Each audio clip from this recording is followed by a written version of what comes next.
مصر كلها النهارده صحيت على خبر غريب جدا، وهو القبض على كل التيك توكرز المشهورين اللي احنا نعرفهم: مداهم، شاكر، سوزي الأردنية، أم مكة، أم سجدة، اليوتيوبر عبد العاطي صاحب برنامج مع كامل احترامي، كلهم بتهمة إساءة الأدب وهدم القيم والأخلاق في المجتمع المصري. ولكن دي كانت أول تهمة موجهة اليوم، لأن بقية التهم كلها كلنا عارفين أين لك هذا من حيث الفلوس، وهل هي غسيل أموال فعلا ولا لأ؟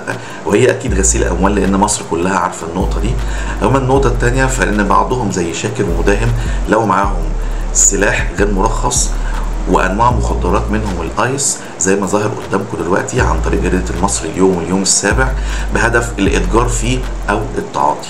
خلينا نسال سؤال بعض هنا: مين بيطلع اصلا لايف على تيك توك ويتفاجئ ان في ناس بعتاله ملايين الجنيهات؟ هل بيبعتها له حبا فيه؟ الاجابه لا. الوكالات بتاعه تيك توك بتبقى غالبا عاوزه تدخل الفلوس البلد بطريقه غير شرعيه. طبعا لو دخلتها عن طريق البنوك في البنك هيسالك سؤال واضح جدا، وهو من اين لك هذا؟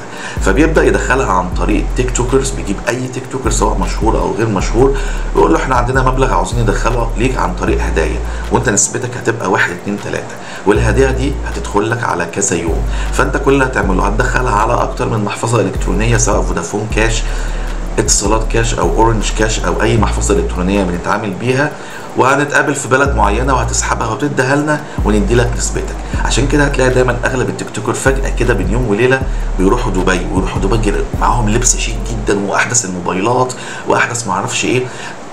غالبيه الموضوع بيتم هناك، ولكن مش دي القضيه الوحيده الموجهه للتيك توكرز دي. في بعض التيك توكرز زي ام مكة وام سجدة بتهمة تجارة الأعضاء. كلنا شفنا القضية بتاعت وفاء عامر اللي متهم فيها بتجارة الأعضاء وبيع الكلية بتاعت إبراهيم شيك الله يرحمه وأكتر من حد. وانتشر في الفترة الحالية بعض التسجيلات الصوتية لوفاء عامر وأم مكة وأم سجدة هما بيتخانقوا مع بعض، وتقول لها طالما سمعتي صوت كلمة وفاء عامر أو وفاء عامر قالت لنا امشوا، فخلاص ننفذ الأمر ونمشي.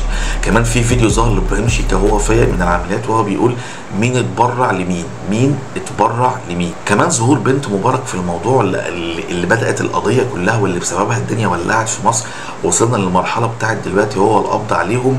ده برضو مخلي الدنيا يعني محدش عارف هل كلامها صح، وهل فعلا الكلام اللي هي قالته ان وفاء عامر بتتاجر في الاعضاء من زمان ومعاها عصابه تيك توكرز بيعملوا الموضوع ده.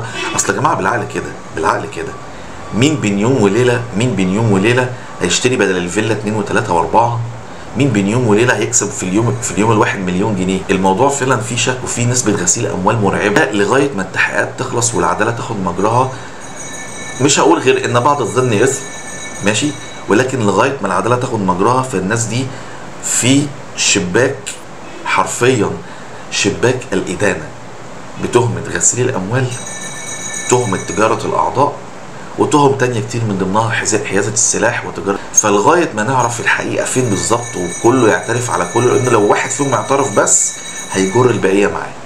فاكتبوا لي رايكم في الكومنتات تحت، ايه رايك في الموقف اللي حاصل ده؟ وبجد شابوه، تحيه اجلال واعزاز وتقدير للشرطه المصريه انها كانت متابعه الموضوع من فتره وقبضت عليهم كلهم مره واحده، لان الناس دي شوهت سمعه مصر بره بطريقه مش طبيعيه. فلايك واشتراك وكومنت واكتب لي تحت رايك، صدقني هرد عليك دايما ونتناقش مع بعض في الكومنتات. عاوزين نوصل 1000 مشترك في اقرب وقت. اشوفكم في فيديو تاني قريب، ومع السلامه.